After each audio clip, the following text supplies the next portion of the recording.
Welcome to this explainer. Look, today we're going to completely reframe how you understand not just artificial intelligence, but human intelligence itself. If you've been paying attention to the AI conversation lately, you know you've probably heard a ton about models getting bigger and faster, but today we're diving into why these models represent an entirely new dimension of intelligence, one that finally shatters the biological bottlenecks that have literally held humanity back for millennia. So get ready, because this is absolutely going to change how you look at the future of cognitive work. Okay, let's dive into this by shattering a very old, very persistent myth. The dominant story of human evolution usually tells us that language was this massive upgrade to our biological hardware, right? The story goes that language gave us abstract thought and basically made us smart. But that's kind of incomplete. I mean, think about a pre-language human hunter. Someone tracking an animal across 3 days of harsh terrain was already using incredibly sophisticated individual cognition. They were observing, reasoning, remembering, planning. The hardware actually wasn't the issue at all. So what was the real bottleneck? Well, to answer that, we have to look at the difference between our mental hardware and our social network. Section 1. All thought is recombination. The hardware versus the network.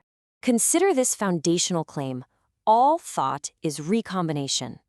Every single idea you have ever had is really just a recombination of things you were previously exposed to. It's the books you've read, the conversations you've had, the situations you've experienced. You take those inputs and you combine them into novel configurations. That is literally what thinking is.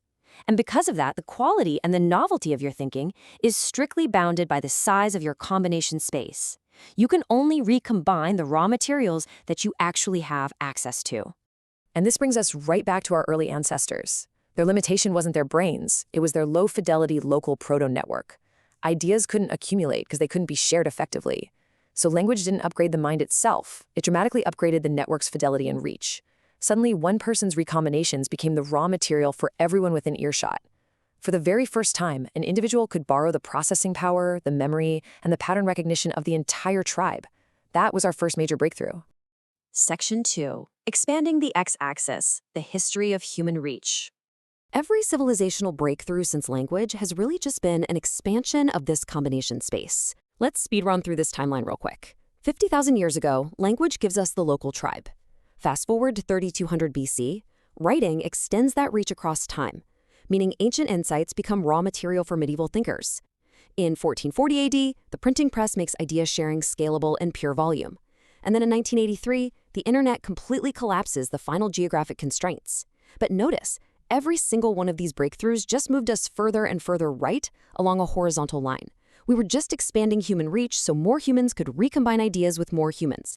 So the crucial point is that despite all these massive historical leaps, we were always moving along the exact same axis. And that network was always constrained by our biological human ceilings. Just look at these bottlenecks. We are bound by a single human lifespan. We're limited by the languages we happen to speak. We stubbornly require 8 hours of sleep every single night just to function. And we're ultimately constrained by the cognitive bandwidth of a single biological brain. No matter how huge the internet got, it was still just a network of biologically limited nodes. Well, until now. Section 3. Enter the Y-axis economy, the compute-driven dimension. Large language models, or LLMs, do something incredibly profound here. First, they actually complete that historical X-axis we were just talking about by allowing anyone to interact with computers in plain language and instantly translating across all human languages. They remove the final barriers. They essentially merge the combination spaces of 8 billion people into one real-time network. That alone is revolutionary. But here is the massive plot twist. It's actually the introduction of non-human participants into this network that completely changes the underlying math of civilization. This creates an entirely new reality. We have our familiar X-axis, right? The biological dimension, bounded by sleep, lifespan, and human limits. But LLMs introduce the Y-axis. This is a fundamental, perpendicular break from 50,000 years of human history. We now have non-human agents that are tireless, boundless, and capable of recombining information without any biological ceilings. They generate combinations at a scale and speed that scales directly with compute power, not biology. And this brilliantly illustrates exactly how this works in practice. Imagine a network of agents. Step 1, you've got an agent tirelessly tracking global shipping data 24/7 without ever needing a coffee break. Step 2, it instantly recombines those findings with another agent that's tracking semiconductor market cycles. Step 3, it cross-references all of that with geopolitical risk signals. And finally, step 4, that incredibly complex, synthesized output flows right back into the human network as fresh raw material for us to use. I mean, no human team could ever do this at this speed or scale. Now, you might be wondering, does this mean humans are obsolete? Absolutely not. As the source material perfectly captures, humans still set the direction and carry the responsibility. Agents handle the tireless scale and recombination. Agents are our ultimate co-pilots. They aren't our replacements. They generate a whole new layer of possibility that finally frees us from those biological bottlenecks. We provide the goals, they provide the boundless combination space. However, we have to acknowledge that every historical expansion of the combination space has always brought proportional risks. Writing enabled authoritarian control of narratives. The printing press spread persecution just as easily as it spread knowledge. Section 4. The true AI risk. Beyond the sci-fi tropes. Now, what's really interesting about this slide is how this framework cuts right through the mainstream anxiety. The dominant fear in AI safety right now is this existential sci-fi trope that models are going to independently mind control billions of people and dictate our reality. But the reality is, influence without social reinforcement doesn't stick.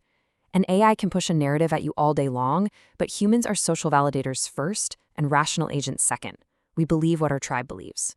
So, the misconceived tech risk is that AI models will somehow hack human minds.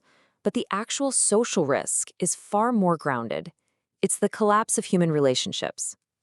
A model only dictates your reality if you've allowed it to completely replace your tribe. The only people who are genuinely vulnerable to being manipulated by these models are individuals whose social structures have already collapsed. It's people who are isolated, alienated, and basically using the AI as a substitute for human connection rather than a supplement to it. So AI safety isn't just a matter of regulatory oversight or, coding the perfect guardrails. Those things matter, sure, but the real alignment mechanism, our deepest protection, is actually social cohesion. It's family and community bonds. It's our cultural epistemic traditions. It's the thickness of our human relationships. These connections give us a ground truth that no AI model can simply override. So the real danger of the Y-axis economy isn't fundamentally a technology problem. It's a loneliness problem. Which leaves us with a pretty vital question to consider as we wrap up this explainer. The Y-axis is real. The explosion of non-human, limitless recombination is already happening right now. But as this combination space explodes, are your human connections strong enough to ground you? Because as we step into this boundless new dimension of intelligence, the most important upgrade we might need isn't actually to our software, but to our social ties. Thank you so much for joining me for this explainer. I really hope this completely changes how you view the intelligence revolution unfolding all around us. Keep learning, and we'll see you next time.